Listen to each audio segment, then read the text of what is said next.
Olá, começa agora o programa Transição, a visão espírita para um novo tempo. Para nós é uma grande honra aqui estarmos evocando a figura incomparável de Jesus.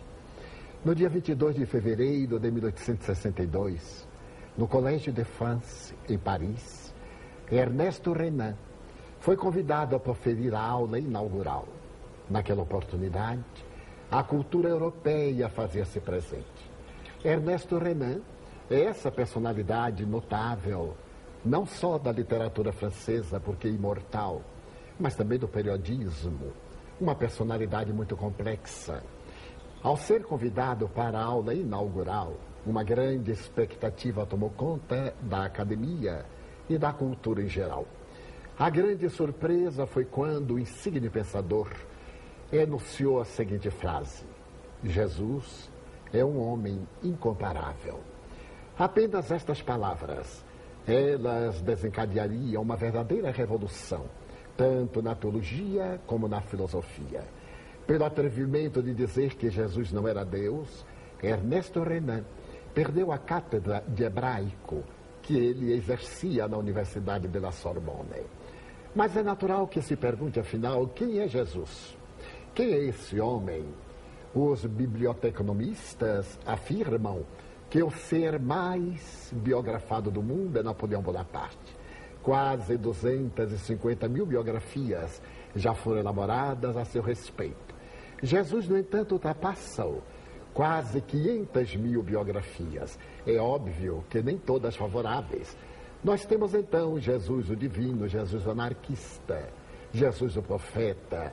Mas equivale dizer que a figura de Jesus é insubstituível na panorâmica terrestre. Imaginemos, por exemplo, que nós celebramos seu Natal hoje, no dia 25 de dezembro, estamos evocando esta figura incomum, mas ele não nasceu no dia 25 de dezembro. E esta é uma grande surpresa histórica que nos leva a reflexões muito acuradas. Os cristãos primitivos herdaram do paganismo as saturnais.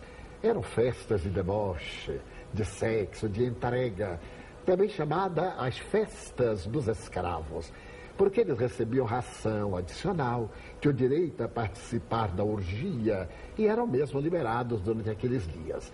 Essas festas eram celebradas em Roma entre 17 a 23 de dezembro e eram resultado daquilo que se denominou os dias mais curtos do inverno europeu. Roma, portanto, tinha o seu dia mais curto no dia 25. Os cristãos primitivos, para poderem apagar a mancha herdada do paganismo perturbador, resolveram trazer a data do nascimento de Jesus para 25 de dezembro. E eis que a sua data, segundo os melhores historiadores, teria ocorrido entre os dias 6 e 8 de abril. Mas será isso importante? É importante que ele nasceu. A sua personalidade é tão fulgurante que na história da humanidade ele não é retratado pelos clássicos, os clássicos da história antiga. Nós vamos encontrar apenas 4 citações. Essas citações são feitas, a princípio, por Flávio Josefo, quando se refere que o irmão de Jesus foi degolado. É uma citação muito breve. Mais tarde, na história do povo hebreu, ele refere-se àqueles que cultuavam a memória de Jesus o Cristo, que havia sido punido por Pôncio Pilatos, e aqueles que nas catacumbas saudavam o sol, cantavam hinos, pagavam impostos. A terceira referência é de natureza histórica, é de Plínio, quando esse mesmo Plínio faz uma carta ao imperador Adriano, referindo-se àqueles cristãos que seguiam a doutrina de Jesus. Mas nós vamos encontrar também em Tácito uma das suas belas narrações a respeito dessa doutrina que um dia tomará conta do Império Romano. Mas será isso suficiente? Claro que não. Nós temos em Jesus as mais belas biografias. A primeira delas é feita por um seu discípulo desde a primeira hora. Esse discípulo, chamado Mateus, Levi, era cobrador de impostos. E Jesus convocou para vir buscar almas e reuni-las no reino dos céus. Mateus será o primeiro narrador irá escrever em hebraico, objetivando os hebreus convertidos. O seu evangelho é fascinante, é uma prova documental de que Jesus não é um arquétipo, Jesus não é um mito, Jesus não é uma fantasia, não é uma fuga psicológica, é uma realidade histórica. O segundo narrador é mais sucinto. Esse jovem João Marcos era filho de Maria de Jerusalém. Lembremos-nos daquelas mulheres da Via Crucis. Havia entre elas uma dama viúva, muito rica, que mais tarde acolherá na sua residência os discípulos atormentados e medrosos. Ela era mãe, e o seu filho chamava-se João Marcos.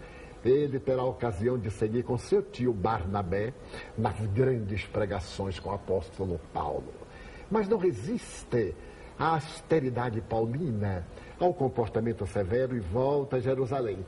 Diz Emmanuel, na mais bela obra biográfica de que se tem notícia, Paulo e Estevão, através das venerandas mãos do apóstolo da mediunidade Francisco Cândido Xavier, que no momento da despedida, ao falar àquele adolescente de 12 anos, Paulo diz-lhe: não te esqueças, Deus tem pressa na transformação moral da humanidade. É nesse reinado que nós vamos encontrar Jesus. Portanto, morre Herodes 6 anos antes do ano zero do nosso calendário. Se ele morreu 6 anos antes, teríamos que recuar a data do nascimento de Jesus. Mas o Evangelho fala da matança dos inocentes. Quando aqueles nobres viajantes do Oriente passaram por Jerusalém, procurando o Messias, anunciaram-no a Herodes, que lhes pediu, ao retornarem, dar-lhe notícias, porque ele também desejava adorar esse novo rei. Era um ardiloso. Aqueles homens perceberam que se tratava de uma armadilha e, depois de homenagear o menino na gruta de Belém, foram-se. E ele, sentindo-se traído, teria mandado matar a todas as crianças masculinas menores de 2 anos de idade. E o infausto acontecimento teve lugar. Um filho seu foi vítima da sua insânia. Então, este homem terrível, daremos como tendo vivido 6, 8 anos antes do ano zero. Então, a data de nascimento de Jesus seria 8 anos aproximadamente antes do nosso ano zero. Mas também isso é importante.